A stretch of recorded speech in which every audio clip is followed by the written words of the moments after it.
Hi and welcome back to my channel. I am Koala and this is my little nook in this end of the universe that we call YouTube. I am a shamanic practitioner, mainly within Nordic shamanism. And today we're here to talk about Från, the Nordic sea goddess. So in this video I'm going to talk about who she is. So I'm going to cite some sources about how we viewed her here in the Nordic countries during the Viking Age and before.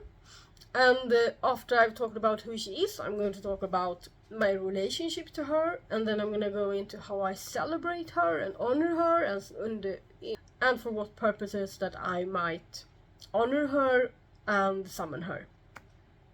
And then I'm going to talk about how you can get to know her and celebrate her on your own before getting into how you can celebrate her with me. So yeah, and then after that I'm going to thank you for being here and ask you to hit all of the buttons. So let's start, shall we? So Ran is the goddess of the sea in Nordic tradition, and she's married to Ägir. Has nothing to do with Ägir. Just saying. Ägir, not Ägis. So she's married to Ägir and they have 9 daughters. If you want to know more about the 9 daughters that are named after waves, then watch my video about Ran and her 9 daughters from last year this time. It is a part of the playlist that you will see at the end of this video. Probably linked in the description somewhere as well, maybe. So as I said, Ran is married to Ägir, and Ägir is seen as the personification of the sea. And I have to say, I see Ran as a personification of the sea and the ocean as well. You know, I've talked about the dualism on my channel before, about one feminine and one masculine aspect of different things, and in this case, the sea, the oceans and the sea.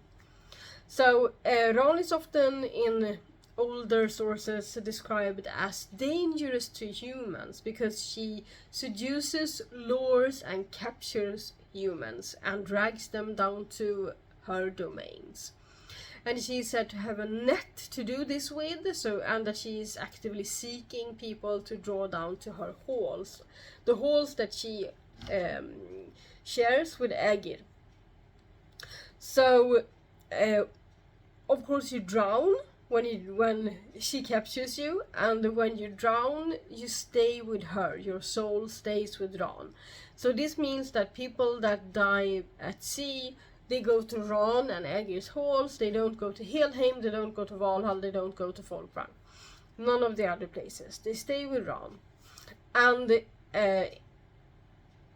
the literature, older literature, also describes that as being captured in a warm embrace or a soft embrace, and this can be a way to soften the idea of drowning and ending up with Ran. But it can also be a true reflection of the mythology and how people viewed it back in the day. So I'm going to translate for you a couple of paragraphs from one of my sources. It's the Fornnordisk religion in the description box. So ancient Nordic religion, but the title of the book in Swedish is Fornnordisk religion. The Madam of the Sea, Ran and her daughters. For whoever died at sea, another woman than Hel awaited. In the sea, Ran reigns. She is the wife of the sea giant Ägir. And yes, I want to just put in here that they are viewed upon as giants. Ran doesn't share the unpleasantness of Hel, but is a reflection of the erotic dimension and the experience of death that the ancient Nordic sources also express. A crew that is in peril at sea is lured by Ran's daughters, and to drown can be described as an experience of being captured by the sea woman's arms. In poetry, phrases like, okay, I'm gonna say the Swedish one first and I'm gonna try and translate it. Ran reder bädd i havet. Ran gives you a place to sleep in the sea. Maybe. And that the one who drowns bestiger Rans säng, which means mounts the bed of Ran. This can, of course, be explained as literary motives, but the way that it is expressed can also reflect genuine mythological views. That's the word. So, when it comes to the name Ran, it is said to also be pronounced Ron or Ron, and that it might stem from the Swedish word or the Nordic word rå or rådare, which is kind of the spirit of, or more like the spirit that takes care of a certain place. And a specific word that is sjörå, sjö is lake or sea, and rå is the spirit that takes care of, so the spirit that takes care of the sea. And in Swedish we have skogsrå, which is, skogs is forest, and rå is the spirit that takes care of the forest. And we have other rå, like that one. Ägir's and Ran's hall is enlightened by radiant gold. Tables are being set by themselves when people are coming over. That's not really the wording, but I don't know, it doesn't sound as good in English as it does in Swedish. That's the word, that's what I was looking for. So it is said to be a Valhall for the people that had died at sea, so like an equivalent to that.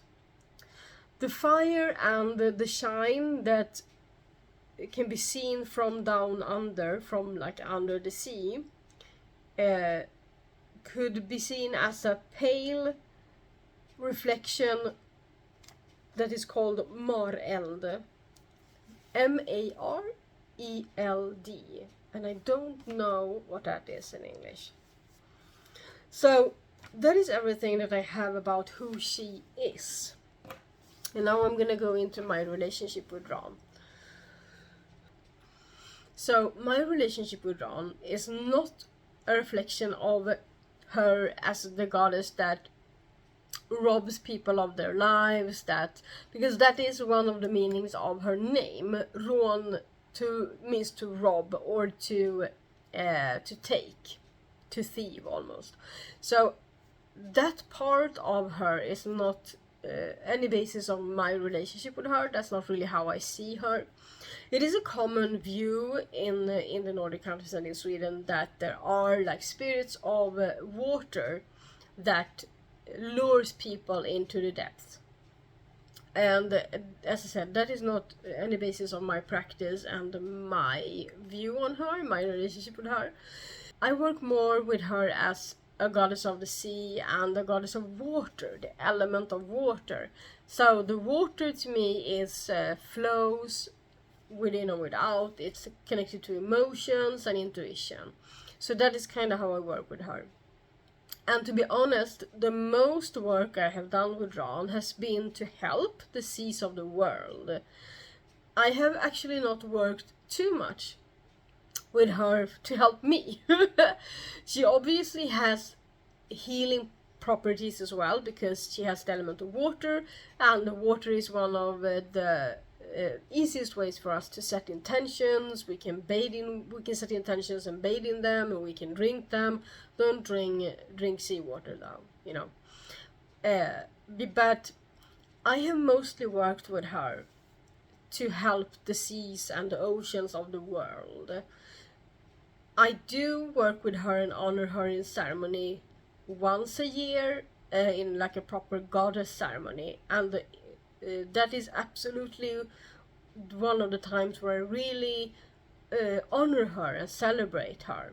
But the times where I honor her and summon her is to work with oceans, waters, or maybe even the rain. Because, you know, the rain is water that has perspired up into the clouds and formed clouds and then rain down. So, you know, rain is a part of the water of the world. So that is how I view it, and I see her as the goddess of all of that. Even though there are other gods and goddesses that have their part in, you know, raining and storms and winds and that sort of thing. So that is kind of how I celebrate her and how I view her. So that is kind of how I celebrate her and how I honor her and how I view her. So how can you celebrate her on your own and get to know her? So with Ron, I would say that the best way is to sit outside by water. So if you remember me talking about Sunna, the sun goddess, I talked about the best thing being sitting under the sun to get to know her. Because other gods and goddesses, we can just light a candle, we can call upon them and meditate with them.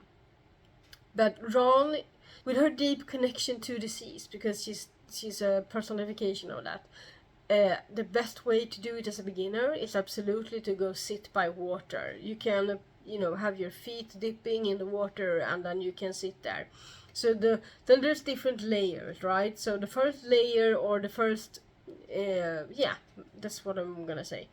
So the first way of working with her and getting to know her is just pulling your runes or your cards and asking questions. You know, open a sacred space, call upon Ron, ask her to be there, and then ask simple questions to get to know her. And one of those can be, how can I help, or you help, the seas of the world and the waters and the beings of the sea? And I mean like whales and fish and seals and even, you know, algae. What can I do to help?